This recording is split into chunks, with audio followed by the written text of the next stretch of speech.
मध्य प्रदेश का निमाड़ अंचल का जिला बुरहानपुर, वो बुरहानपुर जो कभी कहलाता था दक्षिण का द्वार।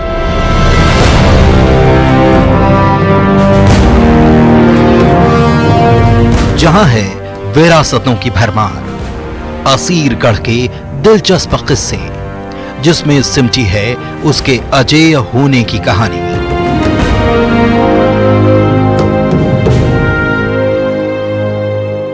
महाभारत काल से जुड़ी किंवदंतियां, अश्वत्थामा के आज भी दिखाई देने की बातें,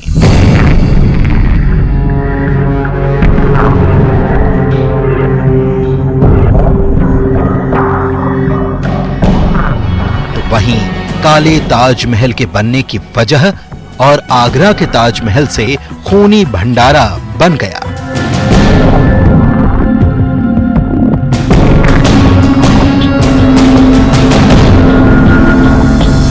कैसे और क्यों, इसकी भी दिलचस्प कहानी। विरासतों के इस शहर में जायके के रिवाज भी बड़े खास, चाहे वो लजीज मांडे हों या शादी की दावत के खास दाल चावल। सचमुच बेहद खास है बुरहानपुर की विरासत।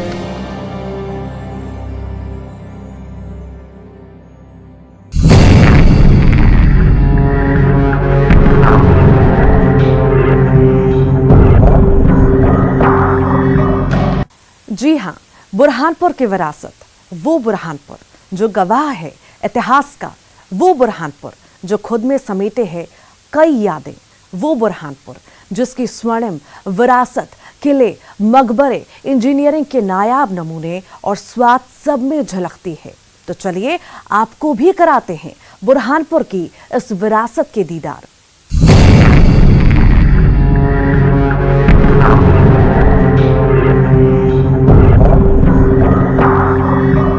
सबसे पहले आपको लिए चलते हैं एक ऐसे किले की सैर पर जो अजय कहलाता है, जिसके बारे में कई किंवदंतियां हैं, कई बातें हैं, और तो और महाभारत काल से भी यहां मौजूद एक मंदिर का ताल्लुक है। जी हां, सही समझ रहे हैं आप, हम बात कर रहे हैं असीरगढ़ के किले की। वो किला जो जितना मुश्किल ही नहीं नामुमकिन है, वो किला जो रहस्यों से भरा है। आइए इस रिपोर्ट के जरिए चलिए असीरगढ़ के किले की सैर करते हैं।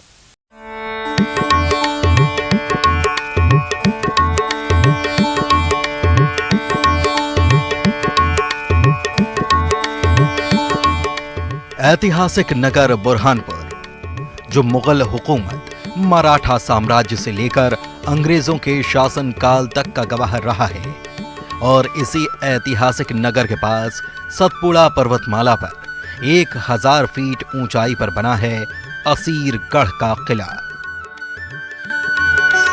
वो किला जो अजेय है,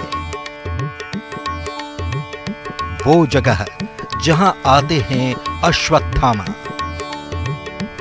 वो किला जो रहस्यों से भरा है। इन सारी खूबियों को समेटे हुए है असीरगढ़ का ये किला। बुरहानपुर से 20 किलोमीटर दूर इंदौर इच्छापुर हाईवे पर है ये ऐतिहासिक किला। कहते हैं कि ये अजेय है, यानी इसे जीता नहीं जा सकता, क्योंकि आज तक इस किले पर किसी ने भी जंग के जरिए कब्जा हासिल नहीं किया। हालांकि ऐसा नहीं कि किला कोई जीत ही नहीं पाया, लेकिन इसके लिए सैन्य ताकत की जगह छल और बल का इस्तेमाल किया गया। अजय किला इसलिए कहा जाता है कि इसे आसानी से मतलब प्राप्त करना सबके बस की बात नहीं थी, इसलिए जिसने भी इसे प्राप्त किया है वो छल से किया है या बल से किया है। आप जानिए इसके इतिहास के बारे में। कब ये बना, किसने इसे बनाया, क्यों बनाया और कैसे और कब कब इस पर कब्जा किया गया। तो 13वीं शताब्दी में आशा अहीर नामक पशुपालक ने अपने हजारों मवेशियों को जंगली जानवरों से सुरक्षित करने के लिए सतपुड़ा पर्वतमाला पर चारों तरफ दीवार खड़ी कर सुरक्षा कवच तैयार कराया।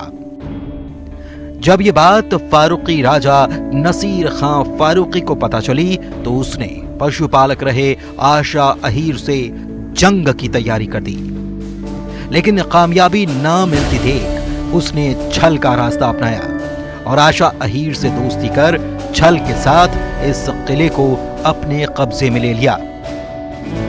इसके बाद 15 सालों तक इस किले का निर्माण चलता रहा। खास बात यह कि किला बुरहानपुर शहर के वजूद में आने के वक्त का भी गवाह रहा है, क्योंकि 1401 में बुरहानपुर शहर की स्थापना की गई और किले पर फारूकी वंशजों ने 200 साल तक अपना कब्जा जमाए रखा।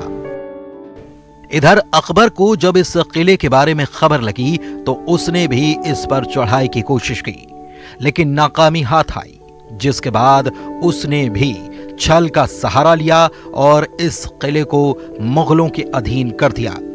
इसके बाद मराठा और फिर सिंधिया के कब्जे में यह किला रहा। फिर एक संधि के तहत यह किला अंग्रेजों के कब्जे में रहा 1906 तक। अंग्रेजों के पास रहने के बाद यह किला आज भारतीय पुरातत्व सर्वेक्षण विभाग के अधीन है। इस किले की खासियत यह है कि लगभग 1000 फीट ऊंचाई पर बने इस किले को 200 किलोमीटर की परिधि से देखा जा सकता है। किले में एक जामा मस्जिद, 3 जीवित तालाब, एक प्राचीन शिव मंदिर और अंग्रेजों के वक्त के कब्रिस्तान और छावनी है। एक फारूकी काल की जामा मस्जिद है जो लगभग 1000 फीट की ऊंचाई पर है और जिसे 20 किलोमीटर दूरी से देखा जा सकता है। उसके बाद किले में अंग्रेज़ों का 2 कब्रिस्तान है और 3 तालाब जीवित, इतने बड़े तालाब इतनी ऊंचाई पर आज भी जीवित हैं और उन्हीं स्रोतों से आसपास के कहीं कुओं में पानी जाता है। जितना रोमांचित कर देने वाली इस किले की अब तक की कहानी है, उतनी ही रोचक है यहां स्थित प्राचीन शिव मंदिर से जुड़ी बातें और किंवदंतियां भी।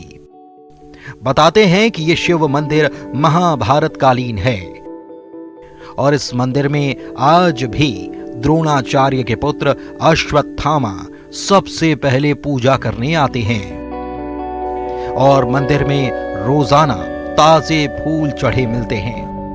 कुछ आदिवासी तो ये तक दावा करते हैं कि उन्होंने अश्वत्थामा को देखा है, लेकिन किंवदंती तो ये भी कि कोई अश्वत्थामा को देख नहीं सकता और जिसने देखा वो वक्त ही उसका अंतिम वक्त होगा।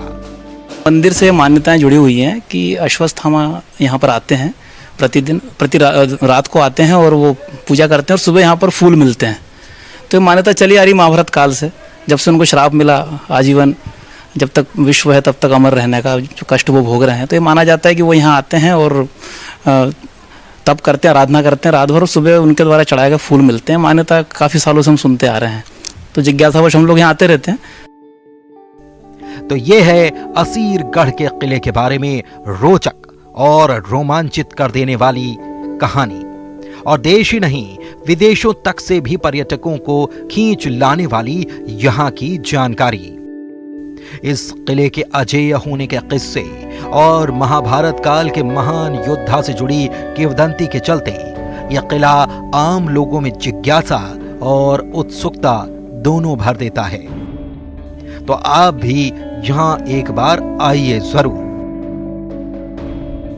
शारिक अख्तर, न्यूज़ 18, बुरहानपुर। मुगलों ने लंबे वक्त तक बुरहानपुर पर राज किया। इस दौरान इस शहर को उन्होंने काफी कुछ दिया भी। उन्हीं में से एक है खूनी भंडारा। नाम सुनकर शायद आप चौंक जाएं, लेकिन वक्त के साथ साथ ये नाम यही हो गया। तो असल नाम क्या था ये भी बताएंगे, क्योंकि ये उस दौर की इंजीनियरिंग का नायाब नमूना है।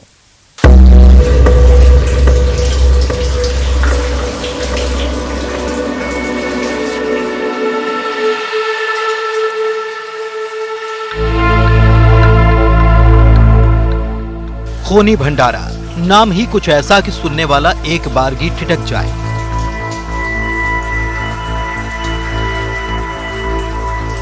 लेकिन ये नाम स्थानीय बोली के चलते स्वरूप में आया, तो असल नाम क्या है बताएंगे। लेकिन ये जान लीजिए कि ये उस वक्त की इंजीनियरिंग का नायाब नमूना है जिसे आज आप और हम अंडरग्राउंड ड्रिंकिंग वाटर सिस्टम के नाम से जानते हैं। सतपुड़ा पर्वतमाला के 80 फीट नीचे एक अद्वितीय जल संरचना मौजूद है।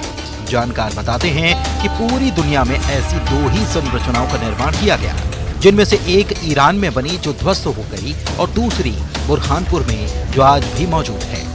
मुगल काल में बुरहानपुर के सूबेदार हुए अब्दुल रहीम खान खाना पानी की जरूरत को समझते हुए अब्दुल रहीम खान खाना ने बुरहानपुर में जल स्रोतों की तलाश की और उनकी तलाश सतपुड़ा पर्वतमाला पहुंची। चूंकि वे खुद एक इंजीनियर थे, लिहाजा उन्होंने प्लानिंग की और बाहर से कुछ इंजीनियर्स को बुलाकर एक भूमिगत जल संरचना का निर्माण कराया। जमीन के 80 फीट नीचे ये जल संरचना तैयार कराई गई, जो उस वक्त 7 किलोमीटर की परिधि में पीने के पानी की सप्लाई करती थी। लेकिन वक्त के बीतते बीतते अब ये सिर्फ 2 किलोमीटर तक सिमट गई है। अब्दुल रहीम खाना खुद इंजीनियर थे, लेकिन उसके बाद भी उन्होंने कई इंजीनियरों को बुला कर ये जो भूमिगत जल प्रणाली है इसका निर्माण शुरू करवाया। तो तकरीबन 7 किलोमीटर ये बुरहानपुर तक पहुंचते पहुंचते 7 किलोमीटर हो जाती है। इसके निर्माण में लगभग 4 साल का समय लगा। 1612 में इसका निर्माण शुरू होता है और 1616 में समाप्त होता है। ये जल प्रणाली जो आज इंडिया में एक वाहिद मतलब बची है जो जीवित है, ये एक ईरान में थी, दुनिया में 2 ही हैं ये। ईरान की जो है वो ध्वस्त हो चुकी है और बुरहानपुर की जो है अभी भी सुरक्षित है।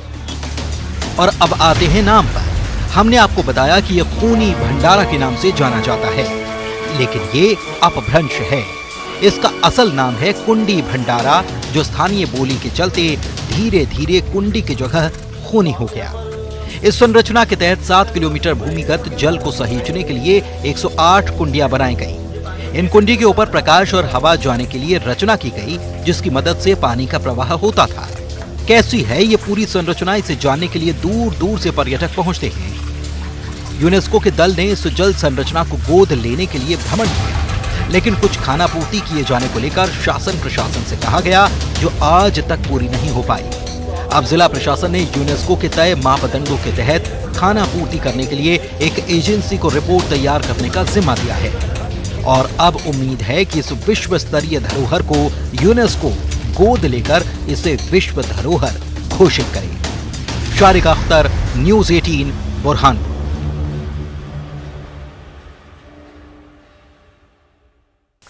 यहां रुक रहे हैं एक छोटे से ब्रेक के लिए।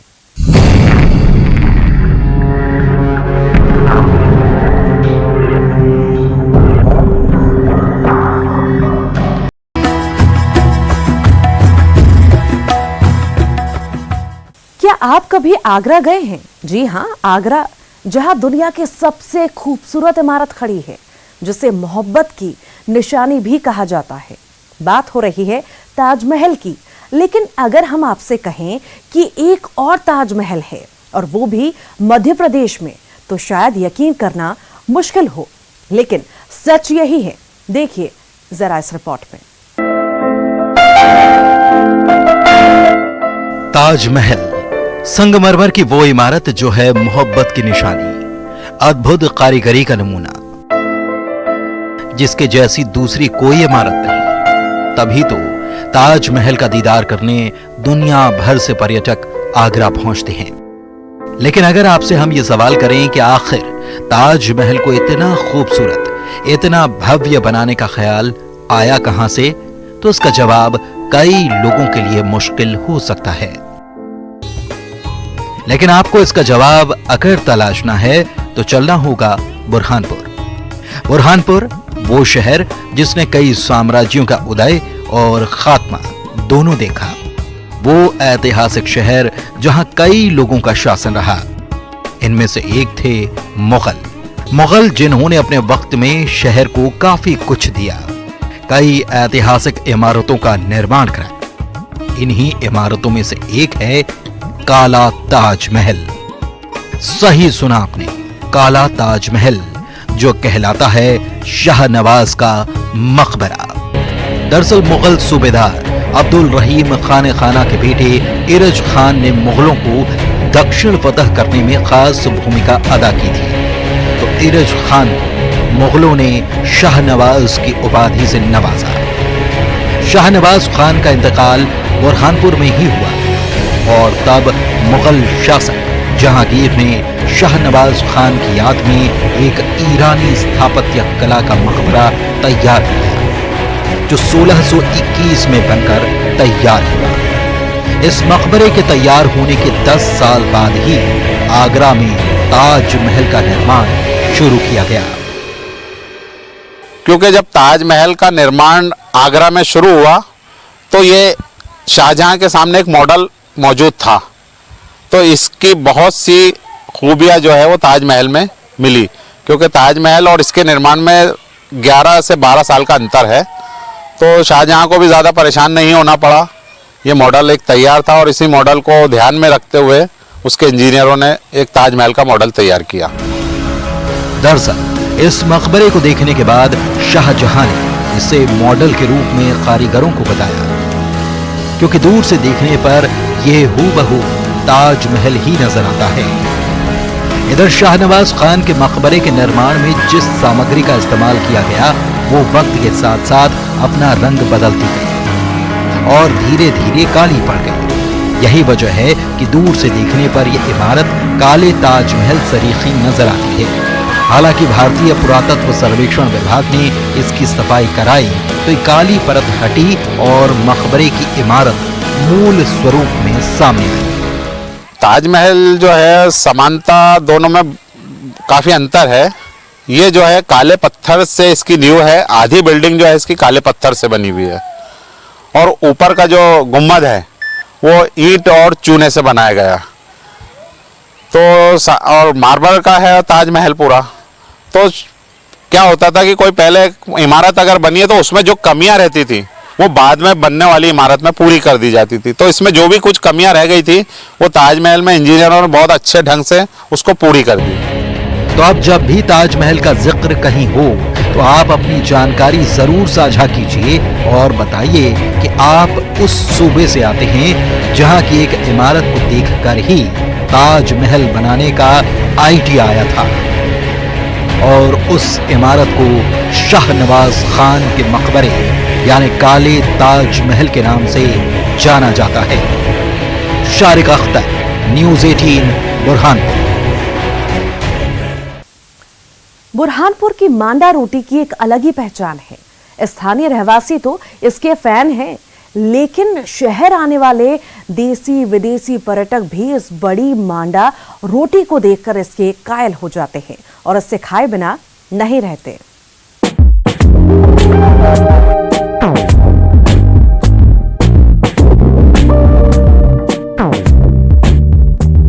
एक बारगी ये देखने में रुमाली रोटी जैसी लगती है, लेकिन नहीं, ये कोई आम रुमाली रोटी नहीं, ये तो बुरहानपुर के हर आम खास की पहली पसंद है।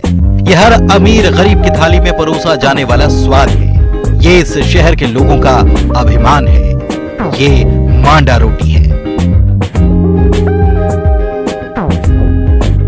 जो बीतते समय के साथ और मशहूर हो गई है। आज यही मांडा रोटी इस शहर की पहचान है।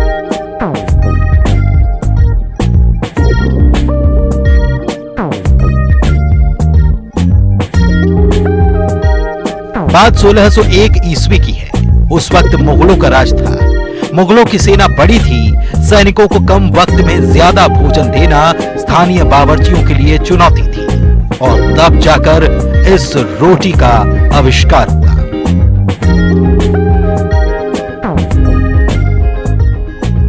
देखिए, मांडा रोटी ये मेरी दृष्टि में लगभग फारूकी डायनेस्टी जब हमारे यहाँ थी, जब फारूकी यहाँ पर शासन करते थे और ये खानदेश की राजधानी थी, तब से ही मांडा रोटी यहाँ पर शुरू हो चुकी है। मांडा रोटी का बनाने का सबसे बड़ा कारण ये होता है कि उस समय लोग वैसे भी काफ़ी मेहनती थे, समय मिलता नहीं था, अपना तैयार रोटी चाहिए थी, चाहे फौज के लिए हो चाहे मजदूर काम करने वाले हो। तो हमारे यहाँ पर ये प्रथा शुरू हुई, मांडा यानी मांडी के ऊपर बनने वाली रोटी, हमारे जो हाथ की जो मांडी होती है उसके ऊपर जो है रोटी की बनाते हैं। अगर बुरहानपुर घूमने के दौरान किसी को भूख लग जाए या पूरी टीम या किसी परिवार का पेट भरना हो तो एक रोटी काफी है।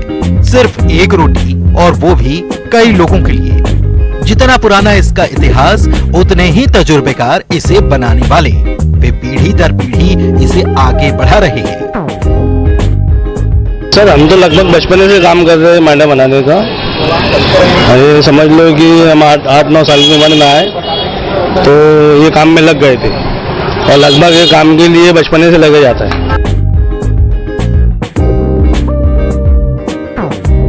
वहीं डेली बेसिस पर मांडा रोटी के ग्राहक इस रोटी की तारीफ करते नहीं थकते। कहते हैं कि इतने कम पैसे में एक रोटी मिल जाती है जो एक साथ 4 लोगों का पेट भरती है। इसकी विशेषता ये होती है कि खाने में बहुत लजीज होती है। दूसरा ये कि इसको बनाने में जो है टाइम कम लगता है।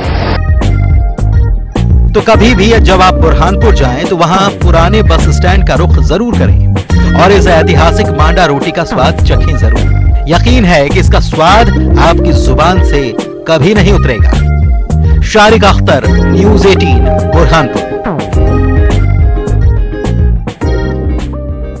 और इसी के साथ ही आज के लिए हमारी इस खास पेशकश में इतना ही।